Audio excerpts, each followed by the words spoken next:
Birinchi galda barchangizni Toshkent xalqaro maktabiga tashrif buyurganingiz bilan xush kelibsizlar deyman. O'ylaymanki, bugun maktabimiz bilan tanishib, yaxshi taassurotlarga ega bo'lasizlar degan umiddaman. You've been sitting all morning listening to speeches, so I'm not going to say much. Bugun ertalabdan mana bo'lgan forumda albatta ko'p ma'ruzalarni eshitdingiz. Men sizlarga va'da beraman, bu hozir ko'p gapirmaymiz, harakat qilaman qisqacha gapirib sizlarni maktabimiz bilan tanishtirishga harakat qilaman. And we'll take a tour of our campus, and I'll be very curious to see how our school is different from your schools. Men hozir qisqacha maktabni birga aylanib, ko'rsatib, tushuntirib ketaman. Birinchi galda ma'lumotingiz uchun maktabimizda 500 ta o'quvchi o'qiydi. Men uchun o'zim uchun ham qiziq bo'lardi. Siz mana bugun yurib shu yerda kuzatishingizlardan taqqoslab bizni maktabimiz mahalliy o'zbek maktablaridan nimasi bilan farq qilinishini sizni keyinchalik fikringizni bilish uchun men uchun ham qiziq bo'lardi. And I am the school director. And then we have two principals, one for the secondary school, which is grades 6 to 12, and one for the elementary school, which is ages 3 to grade 5. Bizda men o'zim mana shu butun maktab bo'yicha direktorman va bundan tashqari bizda ikkita yana qo'shimcha direktorimiz bor. Bittasi 6-sinfdan 12-sinfgacha bo'lgan o'quvchilar uchun direktor va ikkinchi direktor bu boshlang'ich 3 yoshdan boshlab 6-sinfgacha bo'lgan o'quvchilarga o'sha rahbar sifatida, direktor sifatida ishlaydi. And all of you are principals, is that correct? Men to'g'ri tushungan bo'lsam, siz barchangiz maktab direktorlarisiz. Right. Okay. I'd like to introduce one of our principals, Angelika Kuster. She's from Germany.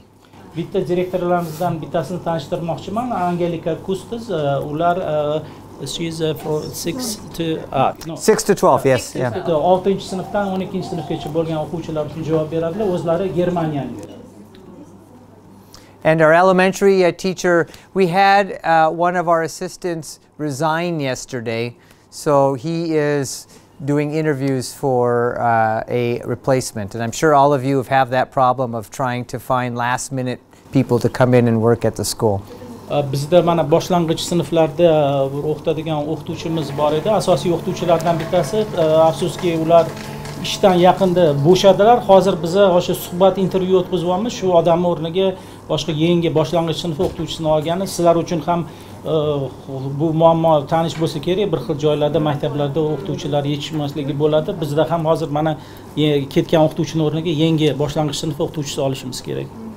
Now our school, the first day for new families will be on Monday, and our first official day of classes will be next Tuesday, August 16. Bizda 16-avgustdan boshlab rasmiy tarzda bizni o'qishimiz boshlanadi. Mana on Monday, you mean this? This upcoming Monday is our first, is when new families are coming. Yilimiz mana shu kelayotgan dushanbada boshlanadi. 16-avgustdan asosiy darslar hamma sinflarda boshlanadi.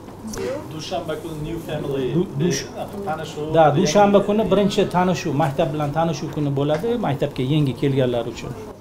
And every year we receive approximately 100 new students from all over the world.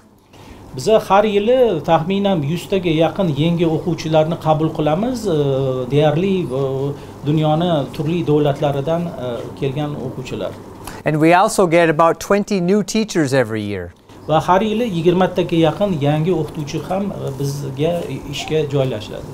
So 100 students and 20 teachers leave in June, and 120 come in August. Ya'ni har iyun oyida bizda 100 ta o'quvchi maktabni bitirib, 20 ta o'qituvchining o'rniga yangi o'qituvchi keladi va har yili avgust oyidan yangi 100 ta o'quvchi bizga kelib qo'shilishadi maktabimizga. And in the 54 days since our last day of school in June, we've been doing a lot of construction here on campus, so you'll see things will be a little bit dusty and still getting organized for that first day. Iltimos hayron bo'lmanglar, mana hozir maktabimizda ozgina ta'mirlash ishlari ketyapti. Oxirgi iyundan boshlab oxirgi 54 kun davomida biz o'sha qayerda o'sha ta'mirlash talab qilsa, ba'zi bir ishlarni amalga oshiryapmiz. Biron bir joylar iflos chang bo'lishi mumkin. O'shaning uchun uzr so'rayman. And the big construction this summer was our new addition to our elementary school building. Eng katta bu yil mana o'quv yilida bo'layotgan ta'mirlash qurilish ishlaridan bittasi biz yangi bir qo'shimcha bino qurdik boshlang'ich sinflar uchun. And our elementary school students have made a model of the new construction. Bizni o'quvchilarimiz aytganday mana bu orqangizda Legoga o'xshab o'yinchoq ko'ryapsizlar, o'zlarini o'sha yangi binosini maketini yasashdi shu Legoda. And so it is made to scale. And so when you look inside, you'll see the drawing plans of the school, the architectural plans. And the red part is the existing elementary building. And the green part is the new construction that's being added to it. Bu maket aynan xuddi hozirgi o'sha oldingi mavjud binoni mana qizil rangdagi Legoni o'sha shakllaridan hozir yasalgan. Bu yashil rangdagisi yangi qo'shimcha qurilgan bino. Xuddi shu aynan shu maket qanday bo'lsa, shu maktab ham shunday shaklda hozir o'sha boshlang'ich sinflarning binosi. And this is a wonderful example of project-based learning, where the students actually did all the mathematics and made the whole thing, and it's really helped us visualize how big this building is going to be, and we've been looking at the spaces and moving rooms around and things like that. So it's been a great project-based, hands-on project for the students. Ya'ni mana shu maket orqali bu o'quvchilar uchun ham amaliy tarafdan juda ham qiziq bo'ldi. Mana shu biz qo'shimcha binoni qurilishini loyihalashtirishimizdan oldin o'quvchilarning o'zi shu maket orqali yasab, qaysi binoni ichida o'sha o'lchamlarni matematik tarafdan ham shularni o'zligi hisoblab shu maketni qurishda faol qatnashishdi. Bitta narsa borki, mana hozir butun dunyoda ta'limda project based learning deydi, loyihalarga asoslangan ta'lim. Ya'ni o'quvchilarning o'ziga tashlaydi, o'quvchilarning o'zi proyekt qiladi, ideya qiladi, g'oya qiladi. Mana o'shaning yorqin namunasi. Mana shu narsa ham. Faqat qurilish masalasida loyihaga o'quvchilar fikr o'rganiladimi yoki dars o'tish metodlaridan bolalardan ham so'rab ko'rishadimi? Oh yeah, you know, like so this took place. This was just a little side project that took place in what was called our maker space. We call it a maker space. I don't know what would, you know, like it's where students can come and they do 3D printing and they build things, and we'll show you our maker spaces. But this was one project, and then they also study architecture from other things as well. Bu alohida bir loyiha edi. Bizda shunaqa bir amaliy mashg'ulot bor. Xuddi anu uchda shakldagi bir jismlarni yasab, shu jismga asoslanib bir loyihani yashashadi. Lekin alohida baribir bizda arxitekturami yo boshqa fanlarga aloqador baribir bilimlar beriladi alohida fanlar bo'yicha. Okay. There was a question, whether do you consult with the students, or you have been consulting so far with the students about the outlook of the school? The question was like, do you consult with the students on what kind of methods are you going to use during the educational process? Like, what methods do they prefer? Can they suggest you, oh, we'd like to have this kind of or that kind of lesson precisely? Yeah, so, you know, so that's one of our big areas is this co-designing the learning with students. So, you know, when you're going through a project like this, the students might, you know, like if we start it with one thing, they may switch it. And, you know, like a lot of our teachers, you have to look at what the interests of the students are, and then you take your topic and you adapt it to that. Elementary, Rashid? I'm sorry? We'll be able to see some of the elementary classrooms, or yeah? Bizim maktabimizning asosiy maqsadi shu narsadan iboratki, o'quvchi bilan o'qituvchining o'rtasida doimiy muloqot bo'ladi va agar o'qituvchi masalan bitta mavzu boshlandi, lekin o'quvchini qanaqadir boshqa bir savol qiziqtirib ketsa agar, o'sha o'quvchini yo'nalishiga qarab darsni o'zgartiramiz deyaptilar bular. Darsni o'zgartirmaydilar, ya'ni o'sha ushlaydilar, o'sha valnada bo'ladilar o'quvchi bilan birga. ya'ni o'quvchini ta'siri bor. But so does it mean that the students directly or indirectly can influence the flow of the lesson? Yes, both. ham to'g'ri ham kosvenni ta'sir qiladi darsga bola. Now, of course, the teachers have a lesson plan and we have a curriculum, and the things that we have to go through, but we try to put in opportunities for students to have a say in their learning. So, for example, in grade 5, that's the culmination of our elementary school, every student does what's called does the exhibition or a personal project. Boshlang'ich maktabi nihoyasi hisoblanadi va 5-sinfga o'tgan bolada proyekt, ya'ni qanaqadir loyihasi bo'ladi. O'sha loyihani shu bolani o'zi tanlab, o'qituvchi moderator sifatida ishlaydi, tushunishim bo'yicha. Fasilitatorga aylanadi o'qituvchilar. Mana bizda men ko'p aytamizda, maktabda o'qituvchi sinfxonada o'sha yakka hokimda ko'proq leksiyaga yo'naltirilgan, ma'ruzaga. Lekin hozirgi kunda ko'proq o'qituvchi sal chetga chiqib, bolalarni o'zini ko'proq faoliyatini qo'llab-quvvatlasa, o'zi yo'naltirib turuvchi bo'ladi, fasilitatorga aylanadi. And okay, we're ready to start the tour, but I'm curious, what do you want to see? What do you want, Biz atrofni ko'rishga hozir tayyormiz. Nimani konkret qaramoqchi bo'lgan joylaring bo'lsa, sizlardan boshlaymiz. Bo'lmasa bir boshdan We're okay with the plan that you have. Agar so'rasalaringiz, masalan, we are interested in the subjects that you teach. We are interested in the schedule. So we follow the International Baccalaureate, okay, and for their program of studies, there's a certain number of hours each year that you have to reach. You can help me out here, Angelica. Okay. Ma'lumot uchun IB programma bo'yicha o'qitishadi. O'shani qiziqib ko'rishsangizlar o'quvchilar ichida fizika yoki qanaqadir fanni umuman yoqtirmaydigan bolalar bo'ladi-da. So you should have some. Ularga qanaqa podxod qiladi yoki boshqa yaxshi ko'rgan faniga savodni posheniyami yoki variatsiya sinflar qilganmi, hali o'zini yo'nalishi Are you bo'yicha. putting them in different classes or are you trying to bribe them somehow?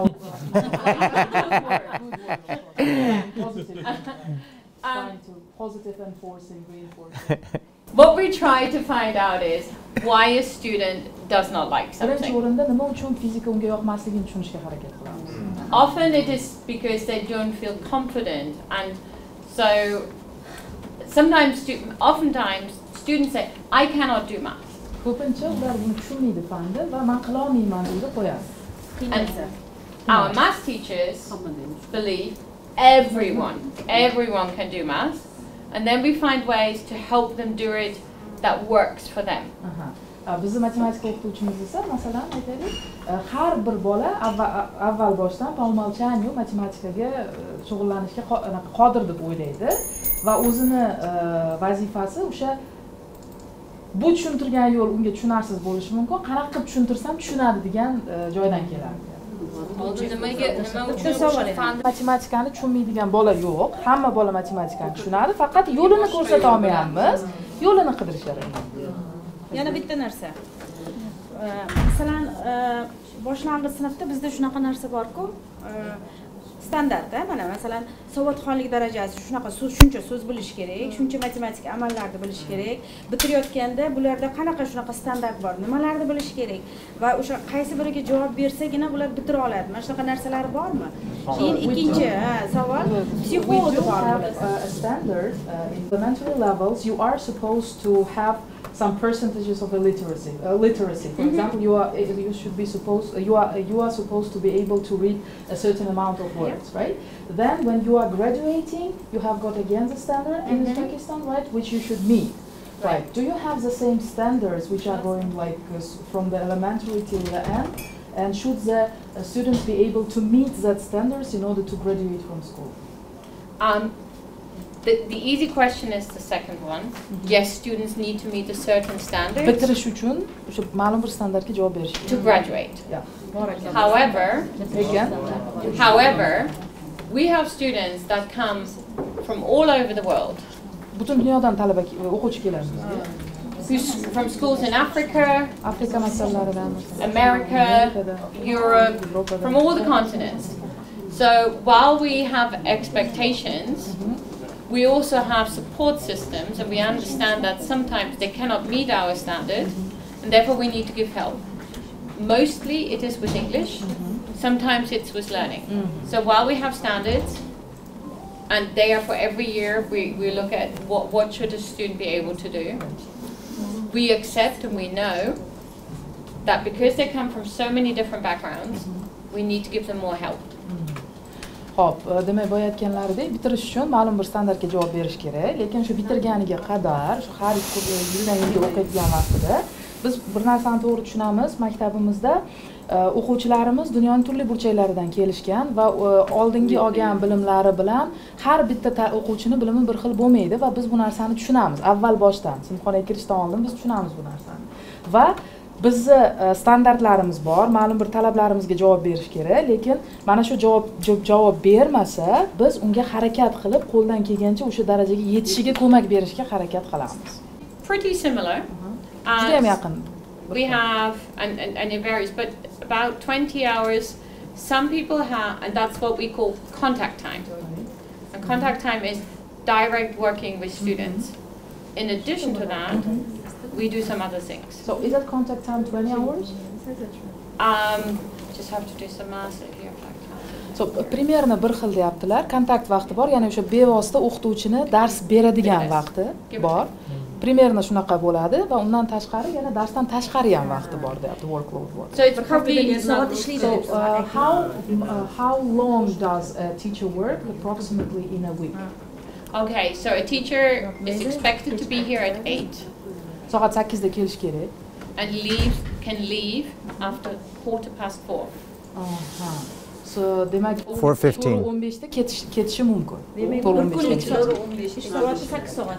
So in a week it will make up to That's a 40-hour week. So do you study from Monday to Friday? We study Monday to Friday every day, and every day teachers need to be here, but they have a lunch break. But we do other things after school as well. So dushanbadan jumagacha ishlashar ekan, lunch bunaqa obedga vaqt bor ekan. Xo'p, ertalab 8 da kelib 4:15 da ketish mumkin ekan. And how many students do you have in each group? It varies a little bit. We have the biggest groups we have are 21. 21 the biggest. 21 the biggest, and then it depends. Eng katta guruhlar soni, bolalar eng ko'p bo'lgan guruhlar soni 21 ta. Qolgani kamroq. Qolgani kamroq. Bizda eng kam. Mana hozir bitta ertalab 8 dan 4 gacha deyapti. He came at 8 o'clock. Yeah. So he or she has got exactly 3 hours of contact time. What the person is supposed to be doing up until 4? Good question.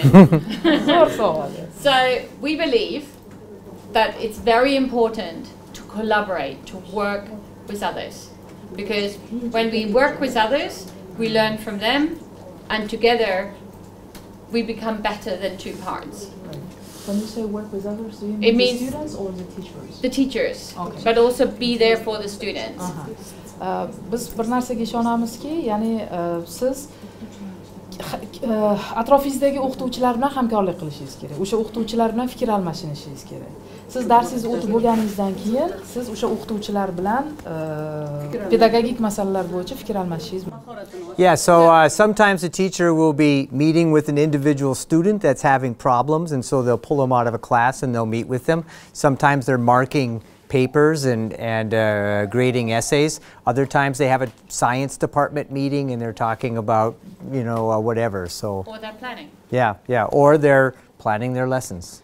But they need to be here from 8:30 or 8 to 4:15 Monday through Friday. Demak, o'sha 8 dan 4:15 gacha darsingiz o'tib bo'lganingizdan keyin, masalan, qiladigan ishlaringizdan bo'lishi mumkin, orqada qoladigan talaba bo'lishi mumkin. Siz o'sha orqada qoladigan talaba bilan ishlashingiz mumkin.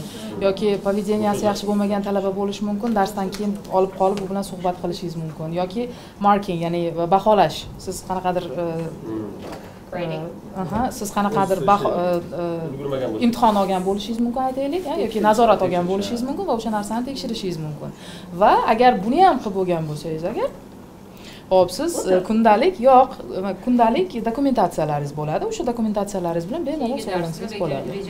Keyin vaqtiga qarab turib o'qituvchini kundalik o'sish dinamikasini darsga analiz qilish orqali tekshiramiz. To'garak o'tishini samaradorligiga qarab tekshiramiz. Yoki qanaqadir o'zini kriteriyalar bor. Keyin bularda ham direktor o'qituvchining darsiga analizga kirib, o'rganib turib, bizda o'sha pedsovetni muhokama qiladi, yoki qanaqa o'sish dinamikasiga qarab turib o'qituvchiga qanaqa baho beradi. Pasayib ketsa qanaqa chora ko'radi? Yoki qanaqadir yutuqlariga rag'bat qanaqa beradi? Keyin 1 yilga qanchagacha rag'bat? He's curious to know. The local educational system in his school, we have the so-called the system of evaluation of the teacher, of his professional development, how well he is doing, delivering his lessons, and we have the system of the evaluation. So, do you have anything like this? How do you monitor if he is professionally being developed, or he is doing good or not? So there's two parts. One is the professional growth or development. So every teacher chooses a professional growth goal, and they really study, and it's aligned to the school goals. So we're focusing, as Mr. Carlos was saying, on co-designing with students and feedback. So somebody might say, I really want to find out about feedback. Bular aytyaptilar, birinchi galda har bitta o'qituvchi o'zini shu o'qitish yil bo'yidagi o'sha o'qitish maqsadlari qo'yilgan bo'lishi kerak. Har bitta o'quvchi o'sha rejalashtirilgan bo'lishi kerak. O'sha maqsadlarga maktabda o'qituvchilarga nisbatan qo'ygan maqsadlariga mos keladimi yo'qmi, o'shalarga erishilyaptimi yo'qmi, biz ham o'sha ma'muriyat tomonidan o'sha o'qituvchilarni biz ham nazorat qilib boramiz. O'sha agar maqsadlarga erishilyaptimi yo'qmi va o'sha maktabning umumiy maqsadlariga mos kelyaptimi o'qituvchining o'sha erishilayotgan maqsadlarning darajasi. Okay, yeah, so we were thinking about putting you into two groups. You know, we have some with the high heels, and then others, you know, get a little faster.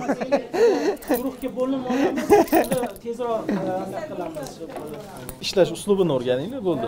U topilasiz, internetdan topasiz. Yeah. So I just want to say that our teachers are paid according to international standards. Shu yerda bo'lishadi, keyin uyligiga ketishadi. Bu yerda ya'ni tunashmaydi. Okay? Okay, so we're going to go outside, inside, we're going to go all around. So follow me. Aquaponics. And the aquaponics, you know where you get the fish? Yeah, so you want to explain that.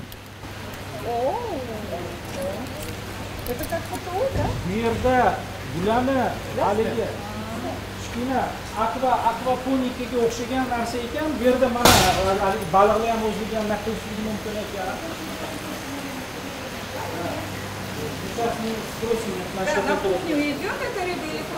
What? She has a question. What do you do with the fish? Is it going not for cafeteria?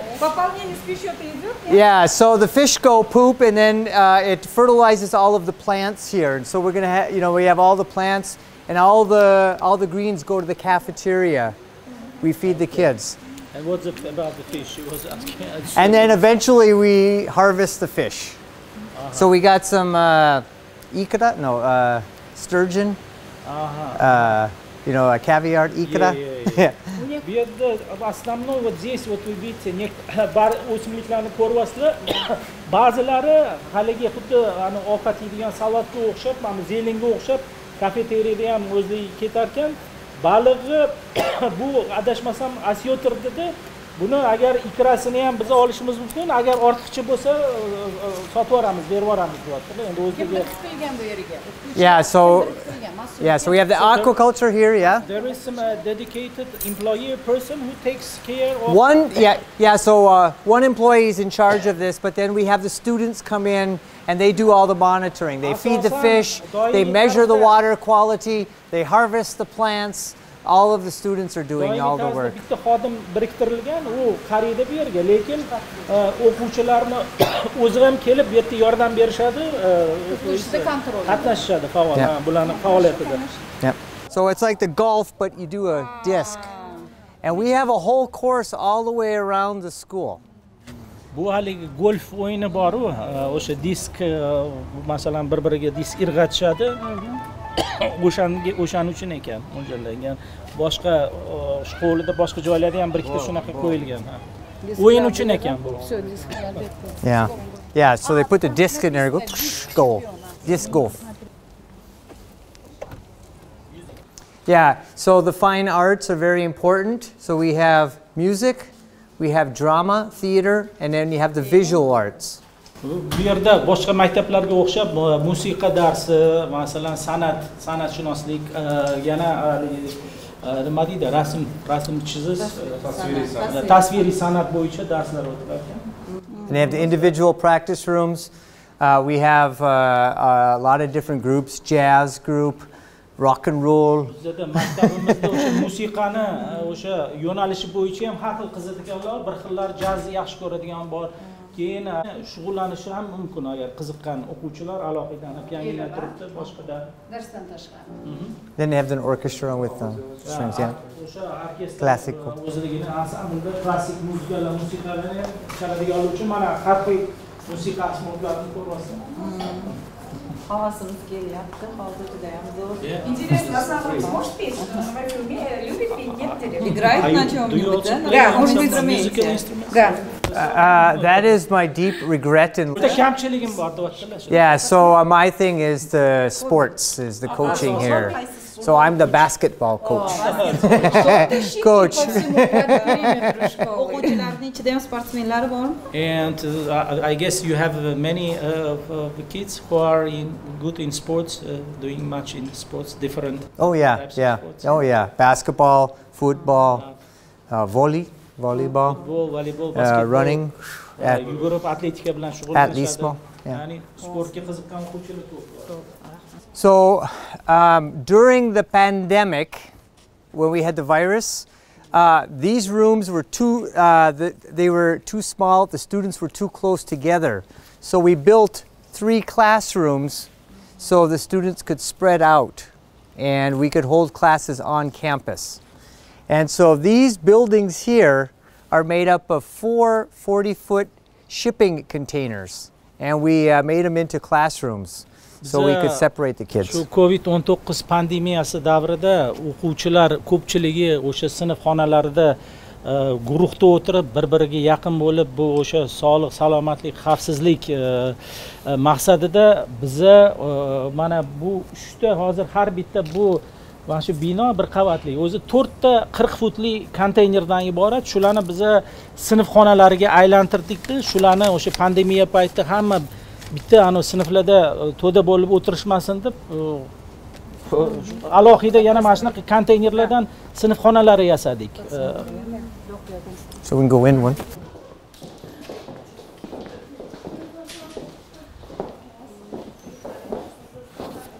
This room is one container or two?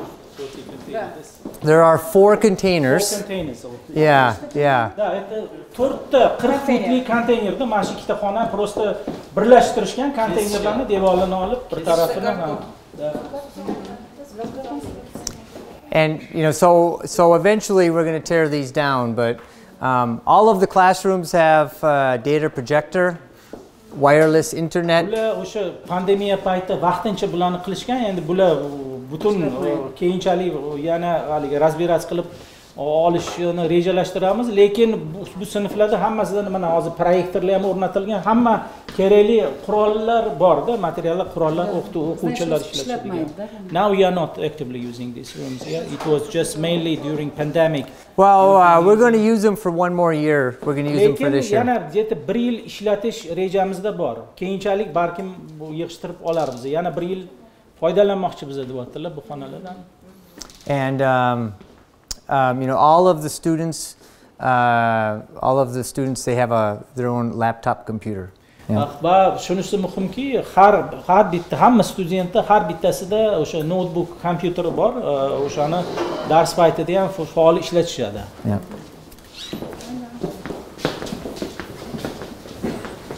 We play with 7-a-side with the 2 fields. Bularni mana futbol maydoni o'quvchilar uchun kattagina ekan deyapman mana. Artificial grass, yeah. Нет, это искусственно. Видно же, да, искусственно. And it's got a good drainage system. In pouring rain, the field is completely dry. Очень haligi drenajni yaxshi tizim qildirilgan, yomg'ir suvi bo'lganda ish qilib bunaqa bo'lib ketmaydi. And then we have lights so we can play games in the evenings. Kechqurun ham bu yerda bemalol o'ynashligi mumkin. Mana ko'ryapsizlar, osveshение chiroqlar o'rnatilgan.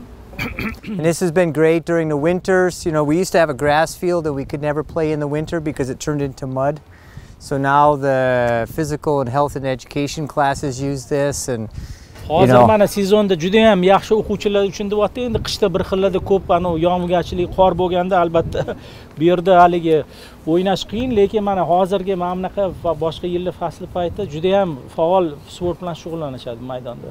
All right, so now we're going to go back in the building and I'll show you the science laboratories. Hozir men binoni orqasiga o'tamizda. Sizlarga men ilmiy laboratoriyamiz ham bor.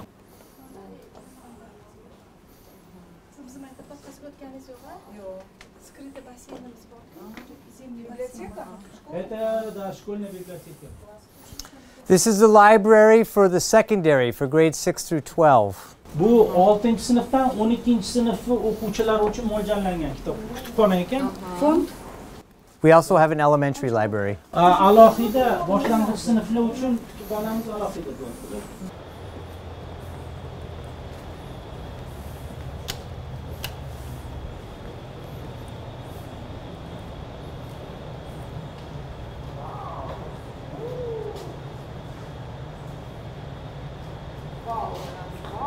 This is a conference room? Or yeah. Yeah, so this is our multi-purpose room, MPR. Bu bizani ko'p maqsadli xonamiz deyaptilar. Bu yerda shu o'quvchilar o'tirib har xil mashg'ulotlar bilan shug'ullanishligi mumkin. So we have assemblies, we have professional development meetings, all sorts of things here. Yeah. Har xil maqsadli bir xillarda общий bir majlis yig'ishlar ham bo'ladi yoki guruhlarda bir qandaydir bir narsalarni muhokama qilib birgalikda yig'ilishamiz deyaptilar. Bu studentlarni baholash juda ham muhim, o'sha malakani, o'qituvchilar malakasini oshirishi muhim qismlaridan biri. O'sha talabalarni baholash yozilgan. So the teachers did a professional development today, and so these were some like educational concepts and teachers could assign.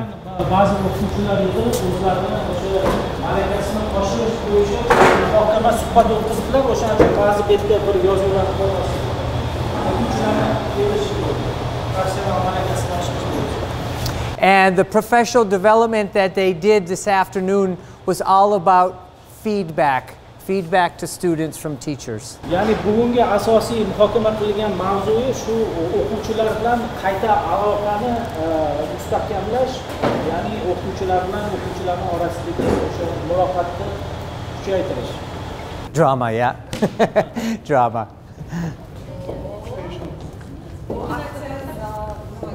Bu dramatik to'garak yoki o'sha teatrga qiziqqan o'quvchilar uchun rekvizitlar ko'rinmoqda. Drama, yeah. Просто интересно, не досуг. It's a kind of the additional for those students who are interested in drama, or you have a specific such a discipline subject. Yeah, so in the secondary school, in the middle years program, and in the diploma program, they can do drama theater. So it's one of the choices that they have for their fine arts credit. O'sha yuqori sinflarda, o'sha bitiruvchi sinflarda ular o'sha bir bitiruvchi xuddi endi diplom emas, lekin o'sha biron bir nima deydi, o'zlari qiziqib ko'proq o'qigan fan sifatida o'sha drama, o'sha teatrni tanlashligi mumkin. And then we also offer it as an after-school activity for those students who can't fit it in their schedule during the day. Bundan tashqari mana buni o'zlariga o'zlari o'qiydigan fan sifatida tanlamagan o'quvchilar uchun ham qo'shimcha o'sha to'garak sifatida darsdan tashqari paytda kelib shug'ullanishsa bo'ladi. Mana shu teatrga qiziqib. And as every year, the primary students do a big, they do a big theater production, middle school and high school. Har yili o'sha quyi sinflar ham, o'rta sinflar ham, yuqori sinflar ham bir yilda bir marta bir qanaqadir o'sha drama spektaklni tayyorlab hammaga nima deydi havola qilib bir yilda bir marta qilib o'tkazisharmikan uni konkurs qilib ham sinflar kesimida o'tkazisharmikan usually hold it as a kind of a competition between or they have the prize or it's just once a year each primary and secondary they have it. Yeah, so COVID kind of disrupted a bunch of stuff, but usually, like they do 1 to 2 major productions per year. And it's just for the community, so. Yo'q, bular endi bir bilan musobaqa qilib baho qo'yib emas, odatda bir yilda bir marta ham, 2 marta ham, 3 martagacha bunaqa o'tkazishligi mumkin. Odatda o'sha o'zligining ota-onalari, o'sha mana shu maktabdagi yaqin oradagi anaqalarni taklif qilib, shularga namoyish qilishadi. Jamoatchilik uchun. And then we have a smaller theater over there for the smaller group productions. Yana bitta kichikroq mana shunaqa drama teatrga bag'ishlangan xonamiz bor, u quyi sinflar uchun. Yana kichikrog'i bor deyapti. Aha. Juda zo'r. Hello. Hi. I have principals from all over Uzbekistan, and they're very impressed with our library. And this is Brooke Mobley. She's a new secondary librarian from the United States. Bizani yangi 6-12 sinf kutubxonalarida bo'lim mudiri. How many days have you been in Uzbekistan? I've been here for what is today, Wednesday? About 9 days. But I like it very much. Художественная литература и общий фонд в каком количестве? Well, how many, if you can answer, you're only 9 days, about approximate total volume of your the books or fund? I have no idea, but I would say it's over 10,000. No, taxminan 10,000 dan oshiq bo'lsa kerak. Aniq sonini ayta olmayman. And she's a teacher librarian, so she has classes that they do with the research, as in how to research and how to format, as academic papers and all sorts of stuff. She's a really good resource for the teachers and the students. Tadqiqotlarni qanaqa qilib olib borish, qanaqa qilib masalan loyihalarni tuzish bo'yicha ham dars o'tadilar. It's what teachers, right? You teach teachers or no, I teach the students. But I also like when I do research, I like for the teachers to be there so that we're all on the same page as to how we're doing citation and academic honesty. Lekin o'quvchilardan tashqari qiziqqan o'qituvchilar qanaqa qilib masalan loyihani tuzish mumkin, qanaqa qilib shu loyihalashtirish mumkin, qiziqqan o'qituvchilar ham kelib birga qatnashishadi shunaqa dars o'tgan. Do you have the problem of students copying information from the internet and calling it their own and turning in the paper? Ular so'rayaptilar, direktor sizlarda ham endi eshitgan bo'lsa kerak, muammo bor, mana plagiatga o'xshagan hozir ko'plarni referatga deb internetdan biron bir material olib, mana bu inshoni o'zim yozdim deb boshqa qilib internetdan olib o'zimniki deb Потому что мы знаем интернетовские слова знаем. И слова, которые пишут, хорошо разбираемся.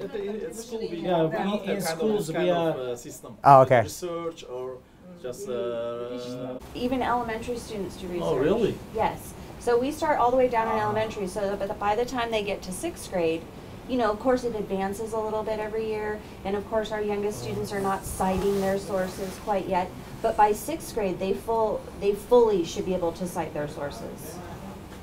So, and then by 11th and 12th grade when they're in IB, they absolutely have to know how to do it. Because they are going to college. Bular so'radilar, bu nima sizlarni o'quvchilarga rostdan ham shunaqa qanaqa qilib shu ilmiy ishlarni tuzib, loyihalashtirib, bajarish shunaqa dars berishadi. Biz Kichkina sinflardan ham boshlaymiz, lekin o'sha 6-sinfdan boshlab o'sha ilmiy ishlarni qanaqa qilib tuzish, o'sha ishlash bo'yicha o'sha o'quvchilar, ya'ni o'sha biron bir ma'lumotni qanaqa manbadan olganlarini ham, shularni ham tushuntirib, boshqa qilishni o'rgana boshlashadi, deyaptilar. 6-sinfdan boshlab. Juda ham yaxshi narsa. Yeah, and that's one of the graduation requirements. It's called the extended essay. It's a 4,000-word original research paper that grade 12 students need to complete before they can graduate. Bular aytibdilar, qo'shimcha ma'lumot orasida 12-sinf o'quvchilar xuddi diplomga o'xshab 4000 ta so'zlik o'sha tayyor bir ilmiy maqolami, zashitami shunaqa haligi nima deydi? Essay, yeah. Inshoga o'xshab o'zlari o'sha bitta nima mavzuni tanlab yozib, tadbiq himoya qilib berishligi kerak ekan. 12-sinf bitiruvchilar. Masalan, oliy ta'limda, xorijda universitetlarga qabul jarayonida o'sha ko'proq essay yozadigan jarayoni, o'shanga tayyorlab kelishadi. It's connected like in higher education when you apply, you need to write sometimes essay, right? Yeah. You prepare for this, I mean, step by step. Okay. Scientific laboratory. This is the biology. Biza bu 4 ta mavjud laboratoriyadan bittasi bu laboratoriya o'sha biologiya bo'yicha. Then we have chemistry and physics and then general science. Chemiya, chemistry and what? Fizika. Fizika bo'yicha va umumiy yana bitta laboratoriya bor ekan. Bu biologiya bo'yicha ekan.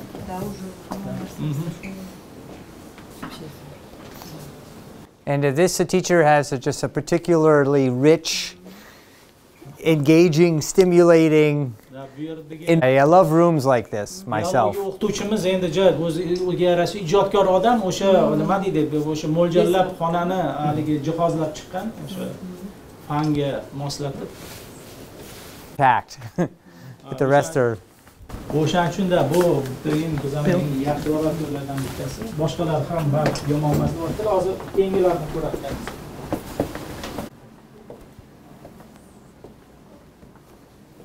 Principles. Yeah, so this is Paul Harrison. He's our chemistry teacher. He's from the UK. Bular Paul Harrison o'zlari Angliyadanlar, bizada kimyo bo'yicha dars beradilar. And this is Jeanette Wan, and she's another science teacher, and she's from the USA.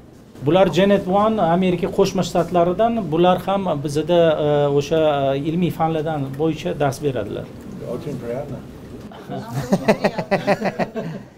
And they are hard at work planning for the school year. That's good. Hozir mana o'sha yangi o'quv yili uchun hozir o'sha ishlashyapti, hozir tayyorgarlik ko'rishyapti. For teacher planning.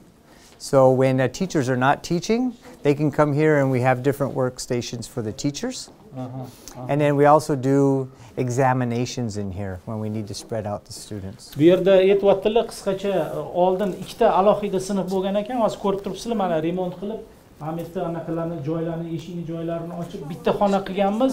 Bu yerda asosan o'qituvchilar bo'sh paytida o'sha o'quv darslarini o'sha rejalashtirish bo'yicha ish qilishar ekan, har bittasida mana stolda o'tirib kompyuterda ishlab, keyin yana o'sha imtihon olish paytida ham bu xonani mana hozir katta xona bo'lib turibdi.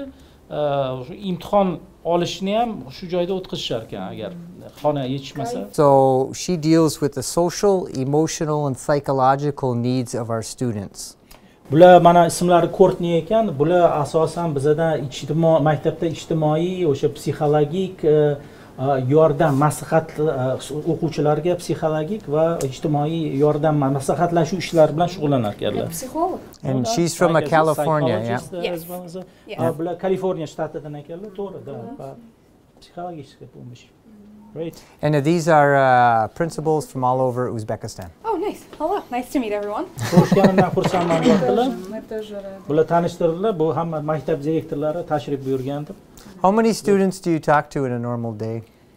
Oh, in a normal day, between 75 to 150. You're talking to them, yeah? Yeah, just having conversations, checking in, making sure they're doing okay. Bular qiziqib so'radilar, kuniga masalan u alohida har bittasi bilan o'tirib konsultatsiya emas, bunday so'rashib, gaplashib, kayfiyat nima, o'shani bilishini uchun qancha taxminan bir 70 ta, 80 ta, 90 tagacha o'quvchi bilan kuniga muammosi bo'lsa aniqlash. Only one staff for providing psychological, sociological assistance, or do you have some? We have one for the secondary school and one for elementary school. And then we also have an admissions counselor to help them for university. Boshlang'ich sinflar uchun alohida va o'sha o'rtanchi sinflar uchun 6 dan 12 gacha alohida va keyin universitetga uje tarbiyachilik ko'rayotgan o'quvchilar uchun ham alohida shunaqa maslahat beradigan bor ekan. Kasbga bag'darlar bo'yicha qanday so'rasada? Nima bo'yicha? Professional bo'yicha qanaqa What do you have any specific work done to provide the further future professional orientation for students for them after finishing the school to which profession? Go to university, career. Yeah, so the university counselor is the one that takes care of all of that. They'll support with career exploration, finding out which university, which country, everything they need to be able to be successful after graduation. Uchinchi haligi maslahatchi o'sha universitetga o'sha tayyorlaydigan o'sha mana shu kelajakdagi qaysi kasbga yoki qaysi universitetga kirmoqchi, qaysi yo'nalishlar bo'yicha maslahat berib, o'shani talabidan kelib chiqqan holda o'sha qaysi o'sha kasbga qiziqsa, shunaqa maslahatchi bor ekan. Masalan, universitetga kirmagan o'quvchilari bo'lsa, keyin nima qilishadi? Endi bular частный maktablarda bular javobini bermaydi. Qanday murojaat etadi? Qanday problemalarga stajga Usually what kind of problems do you deal for the high grade students? What do they address? What kind of problems? A lot of it is friendship issues, so if they're having trouble getting along with their friends, or if they're struggling with kind of finding a balance between spending time with their friends and making sure they're doing everything they need for school. Sometimes they can get anxious about that, and so it's about teaching them how to kind of take that step back and take it one thing at a time and be able to help that balance. Ko'pincha asosan o'sha o'zlarini tengdoshlari bilan munosabatlarida bir qanaqadir masalalar, muammo bo'lsa, shunga murojaat qilishar ekan va ko'pincha qanaqa qilib o'sha vaqtlarini to'g'ri taqsimlash bo'yicha. Masalan, o'sha o'rtoqlari bilan ko'proq vaqt qilib, bu yoqda dars qilishgan vaqt bo'lishi kerak. Shuni o'rtasida muvozanatni saqlash bo'yicha bir xillarla o'zligi shunga hal qila olmasa, обращаться qilishar ekan bularga maslahat bo'yicha. O'sha bir xil endi go'sht yemaydiganlarning oilasida bolasi ham agar go'sht yemasa, ya'ni общий menyu ekan, koreyskiy menyu и bitta vegetarianskiy menyu har kuni ovqat tayyorlashar ekan. And then we have a really nice coffee machine for cappuccinos and mojitos without alcohol. Mashinalari ham bor ekan, o'sha kofe ichadiganlar uchun bu hamma kerakli sharoitlar bor ekan.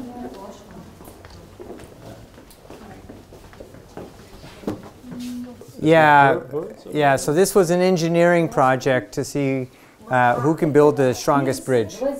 Yo, bu yerda aytyapti, bir shunaqa loyiha bo'ldi. Injenerlik loyihasi kim yaxshi ko'prik qura oladi, ko'prik ya'ni qurishdi o'quvchilar. And what's great the students were involved in this. I think these are grade 8, no 7. 7. 7-chi sinf o'quvchilari. 13 years old. 13 yoshli bolalar buni qilgan ekan. Girls and boys. Qiz bolalar ham, o'g'il bolalar ham. They do all of the machines here. Buni aralash ishlashadi. Bu yerda ya'ni alohida bolalar, qizlar emas, birgalikda. Nima deydi? Qo'limiz bo'tdilar, mana daraxtlar bilan fontan suvlar bor. Bu hozir ko'rsatmoqchi 3-4-5 yoshli bolalar uchun o'quv markazi ekan. Physical education. Kanadadan fizik o'qituvchisi bittasi. Who is that right over there? I can't. Is that Mr. Mython? I think he's individuals in societies and he. Bunda davomida ozgina 1 soat 2 soat uxlab oladigan joyligi bor ekan, yosh bolalar uchun 2-3 yoshli. And this room is for the 3-year-olds, right? 3 to 5 we mix them. Oh, mix them, yeah. 3 yoshdan 5 yoshgacha bo'lgan o'sha bolalar bu yerda shug'ullanishar ekan. В основном 3 yoshdan 5 yoshgacha nimani o'rgatadi? Просто tворчество, chizish, nima? So what the main activities usually they teach for this age of kids? I see now, for example, she is now trying to do something. She's a helper. She's just our child. Bu mana bizani bolalamizdan bittasi. You're representing all the TIS kids, so. It's through the play, so they're learning through play. The activities started by play, so they learn literacy. Like how to write, the numbers. To read.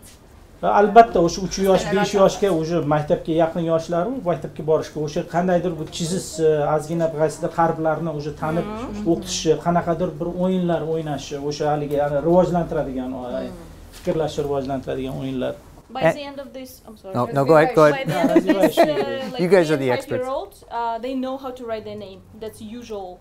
Chunki o'sha 3-4 yoshdagi bolalar ko'pi masalan o'zini ismini yoza oladi, o'sha bu yoshda va 10 gacha ham o'sha sanashni biladi bu yoshda ko'pchiligi deyaptilar.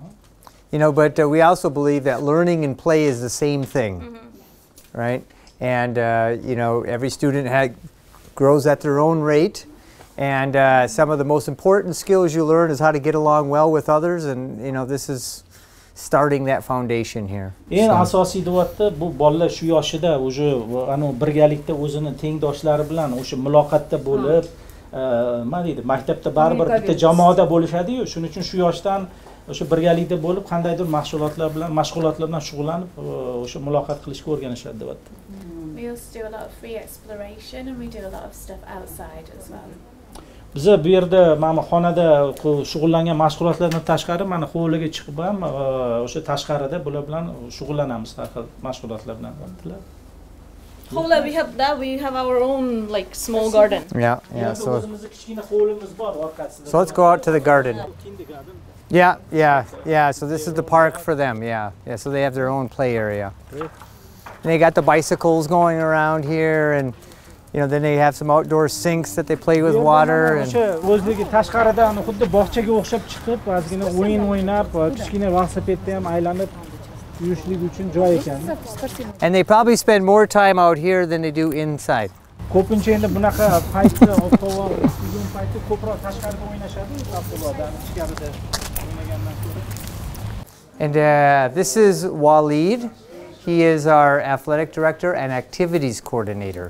So all the things that happen after school, he is in charge of. And ularning ismlari Valid ekan, ya'ni maktabdan tashqari paytda umuman sport faoliyati bilan shug'ullanishda bular o'sha nima deydi?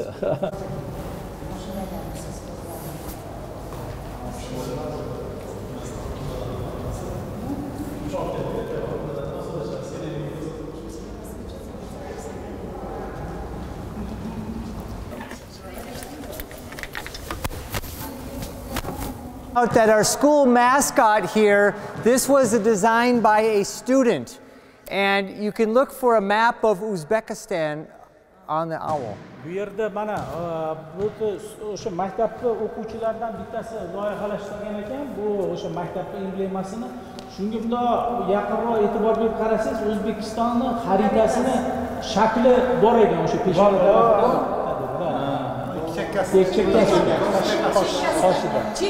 Chekkasida.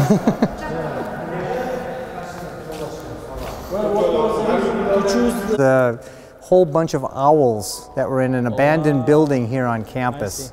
And then we have a group of students who are trying to bring the owls back by making some nests for the owls. Bu yerda oldin birinchi bu maktab ko'chib shu yerda уже joylashgandan boshlab mana sport zal bo'lmay bir eski bino bo'lgan ekan, shuning ichida aslida savalar bor ekan.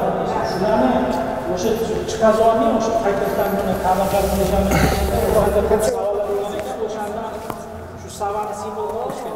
Thank you.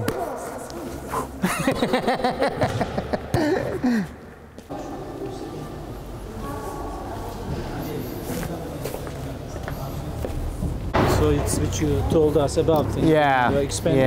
Yeah. o'sha o'zi gapirib beradilar yana qisqacha.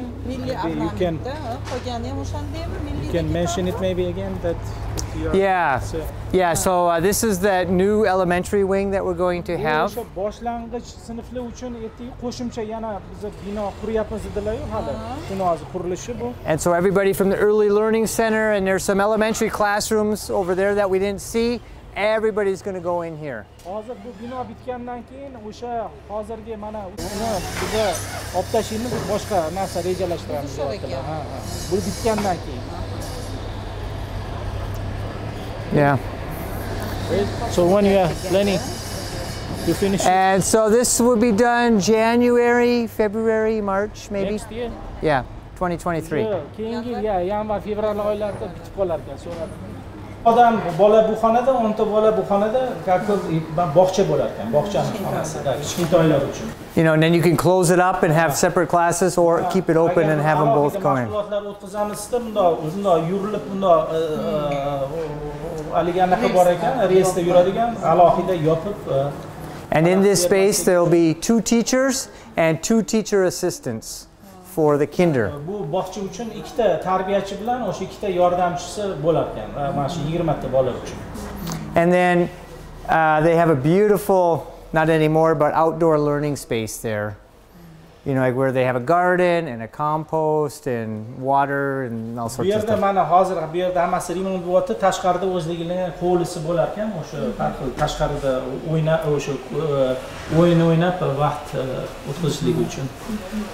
It's a lot more interesting when we have students here. O'sha qisqacha maktabni ko'rsatib chiqmoqchi bo'lgan narsam asosiy shu edi. Umid qilaman hammangizga yoqqan bo'lsa kerak deyaptilar. Thank you. Can we have a group photo here? Sure, yeah. Yeah, that'd be great. Qarshi bo'lmasanglar, guruh bo'lib foto surat tushamiz deyaptilar. Albatta.